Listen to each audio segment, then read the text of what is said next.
Hello, this is Jeff Mathias over at First Response Solar. We're a 5-star installation company of residential solar and battery systems here. I am the training and marketing director, and one of my roles over here is to write content for the website and to speak a little bit about some experience I've had in the industry. I've been in the industry for about 18 years, owned a company for 15 of those 18 years, and retired back about 3 years ago, and realized I really wanted to stay involved in the industry and pass on some of my knowledge. So here I am. One of the things we're going to talk about today is storage batteries versus, or storage ESS, energy storage systems, versus backup energy storage systems. So back in the early days of solar, when I first started, almost all the storage systems we were putting in were for off-grid. Off-grid being there was no connection to PG&E. We were installing them in Cazadero, Healdsburg, parts of Sebastopol, where PG&E had no power lines. These were often raw properties that were being built on, or homes that were already on backup, and we were replacing systems and upgrading systems. But it was expensive back then, and so, but sometimes getting a bid to have PG&E bring power to those places could be anywhere to $100,000 to $300,000. So it made a lot of sense to basically have your own power supply on those properties. It wasn't until about 2013, 14, and 15 that we started installing more energy storage systems, primarily for people that had emergency needs. I know in one case we installed a system for a couple where the wife had severe asthma, and so she needed to always run air purifiers and oxygen concentrators, or she couldn't live in the home. And so it kept them in their home by having a backup battery. And the power went out, she could have died if she didn't have these specialty medical devices. And that's primarily where we were installing systems back in the 2015 timeframes. Everything kind of switched up back in 2017. 2017 is when the Tubbs fire kicked in. It also Enphase released their first generation battery, which was a savings battery. I installed a couple of these at my home, a pair of them. Savings batteries back then were basically, they would allow me to store power to them when rates were cheap at PG&E, and I could discharge from my batteries when rates were expensive or at peak power time frames in the evening. So they allowed me to save money. Also, it did make me feel good knowing that I wasn't adding to the transmission and distribution issues that were causing some of these major fires, since I was storing and using most of my power locally. 2017, when the Tubbs fire hit, that's when people really started looking at storage. But the Enphase system that had come out was not, most people weren't looking at energy, wanting to save money. They were looking at wanting backup. So the Enphase savings battery was a little bit before its time, and we will see it revisited here in this blog. But primarily people wanted backup, and Enphase didn't offer that. So a lot of the systems out there that came out in 2017, 18, 19, all the way up to 2023 were primarily battery ESS systems for backup, tied with solar.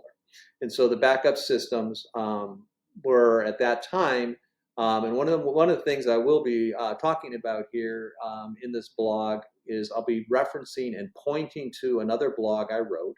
I also have a small energy consulting company that I help, particularly doing, what do I do here? I do a lot of inspections for real estate agents and helping people with new technology. But one of the things I wrote is a blog, which I will reference in this blog, about batteries versus generators. And what I found in my research over the years is that, and as batteries keep getting cheaper and cheaper, are less expensive, more cost effective, generators seem to be costing more. And especially with the fuel costs, the batteries are a much better bang for your buck. And that's what we're often finding here. So one of the things I'm finding with this concept is that, a lot of people, if they're looking at adding a generator to their property, they will actually go with an energy storage system.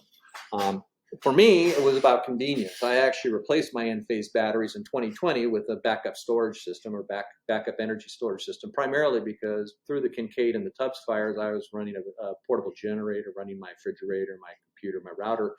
And I was just tired of trying to run cords in the rain and constantly getting gas and waiting in lines and everything. It just was not easy. So I put in an energy storage system. And now when somebody hits the power pole on my street and everybody's out of power, my house continues to have lights and my water continues to run. I can take warm showers and my food stays cold in the refrigerator, and I can heat my food with my stove. And it's just it's a much more comfortable way to live.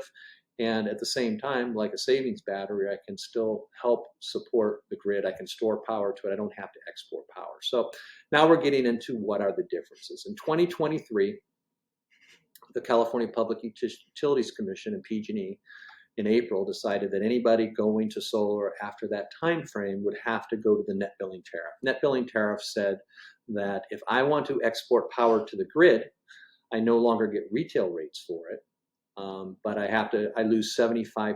I basically am exporting to the grid at wholesale rates, what PG&E would buy it for. Up until that time frame, PG&E paid near or retail rates for power being exported to the grid. So a battery wasn't needed because I could actually, unless I wanted it for backup, savings batteries weren't needed because I could literally take that power during the day and put it in a bank account with PG&E at night and then withdraw it in the evening at basically the same cost.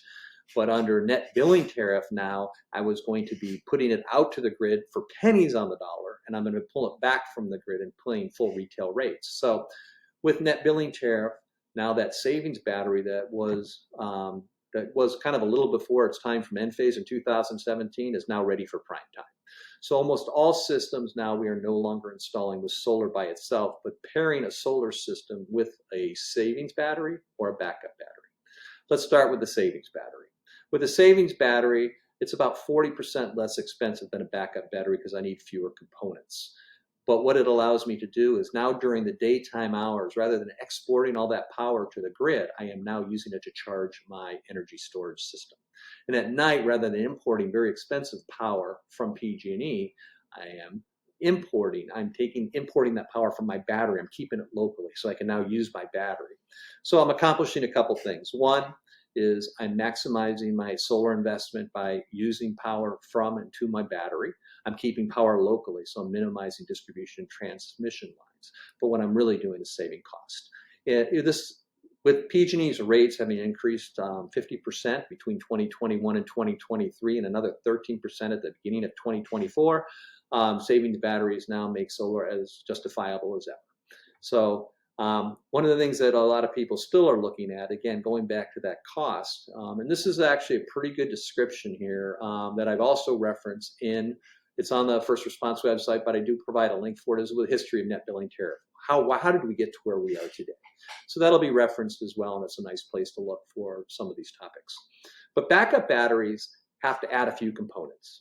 They're about 40% more expensive, but if you're looking at getting a generator, backing up your property, having convenience in an outage, and especially as we see more, we just had the storms here where power was out at my son's house for 5 days, where we see daily outages. Sebastopol was out for several days, downtown Sebastopol. So what we're seeing with backup batteries as the grid reliability changes and we're having major weather events and what are called public safety power shutoffs from PG&E when the high winds blow, when they have to turn off the grid, more and more people are looking at backup. And backup batteries tend to be a better bang for the buck in most cases than going with the generator.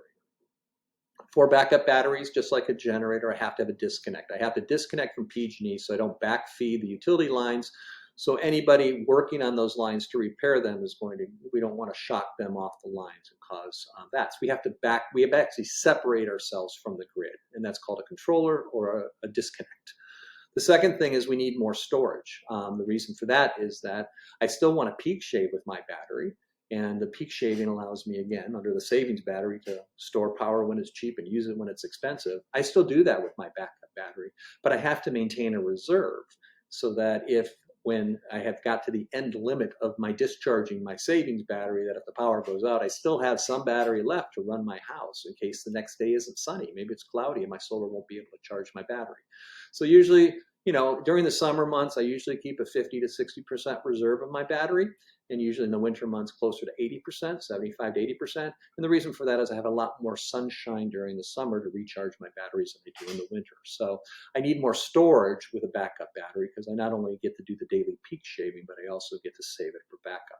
And finally, oftentimes we will install what's more electrical work with a backup battery. And what I'm going to talk about here is a protected loads panel. At my house, I have a protected loads panel. It runs most of my house. So a couple things I have left off my protected loads panel are my hot tub. I would much rather have cold food in my refrigerator and freezer than use my battery to heat my hot tub. And my electric car. I'd much rather have power to my house, and in the middle of the night, if the power goes out, have my whole home standby battery transfer itself into my car. So it's really about prioritizing what we need to use in an outage versus basically the components, all the things we have in our house. it allows us to say that in a backup situation, I don't need everything. I just need the things to basically live the life I want to. And that's part of the design process here at First Response Solar, is to find out not only which battery is better for you, a savings battery or a backup battery, but also how do we design the system so it works best for you. There's a lot to go over here. There's a lot of information here. Take a look at it, and always please leave your comments, and thank you very much for listening.